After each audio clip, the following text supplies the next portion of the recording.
इतना एक्सट्रीम जो है ये पहली दफा हुआ।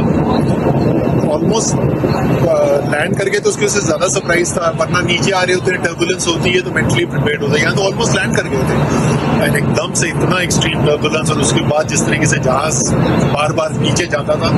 सो बिल्कुल मेरे ख्याल सबसे एक्सट्रीम एक्सपीरियंस यही था।